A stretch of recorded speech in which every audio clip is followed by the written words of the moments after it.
नमस्कार। खटीमा में फिर एक दुखद घटना। हमारे बग्गा चौवन में कल रात शेर सिंह जी को, जो कि लगभग 65 वर्ष के थे, उनको शेर ने अपना निवाला बना लिया और उनकी मौत हो गई। मैं इस दुख की घड़ी में उनके परिवारजनों को भगवान शक्ति दे और प्रभु उनको अपने चरणों में स्थान दे, ये कामना करता हूँ।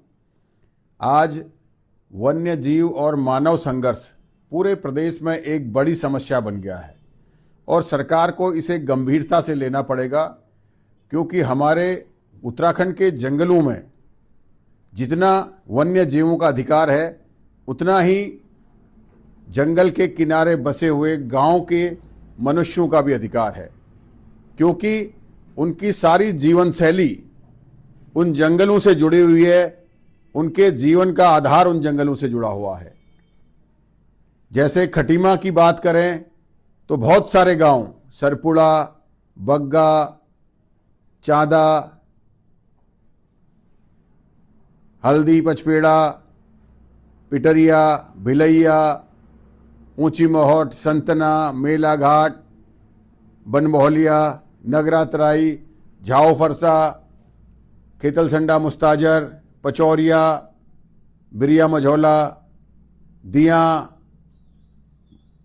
श्रीपुर बिछुआ, बहुत सारे दा ढाकी, बहुत सारे ऐसे गांव हैं, रघुलिया बनगवा को, जो जंगलों से जुड़े हुए हैं और जंगलों से जीवन यापन वहां के लोगों का होता है। अपने जो पालतू पशु हैं उनके लिए चारा लाना, उनको जंगल में चराना, खाना बनाने के लकड़ी लाना, जड़ी बूटियां, बहुत सारी ऐसी चीजें हैं जो वर्षों से चली आ रही हैं और उन लोगों को जंगल में अधिकार भी दिए गए हैं।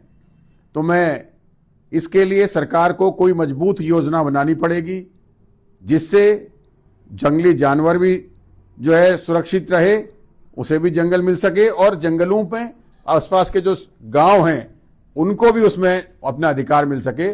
तो मैं सरकार से ये निवेदन करता हूं कि जो भी गांव जंगल के नजदीक हैं, तो उनमें गांव और जंगल के बीच आधा किलोमीटर से 1 किलोमीटर फासले पर वहां पर सुरक्षा दीवारें लगाई जाएं या और फेंसिंग लोहे की जाली से करी जाए। जो 1 किलोमीटर, आधा किलोमीटर का एरिया है, वो वहां के जुड़े हुए गांव के लोगों को अपने जानवरों को चुगाने के लिए, घर में खाना बनाने के लिए, लकड़ी के लिए, जड़ी बूटियों के लिए, अन्य चीजों के लिए उपयोग में दिया जाए। और उसके अंदर जो जंगली जानवर हैं 1 किलोमीटर के बाद वो फिनिशिंग लगाकर उनके लिए सुरक्षित कर दिया जाए, जिससे कि जंगली जानवर हमारे और मानव जो संघर्ष चल रहा है उस पर विराम लग सके।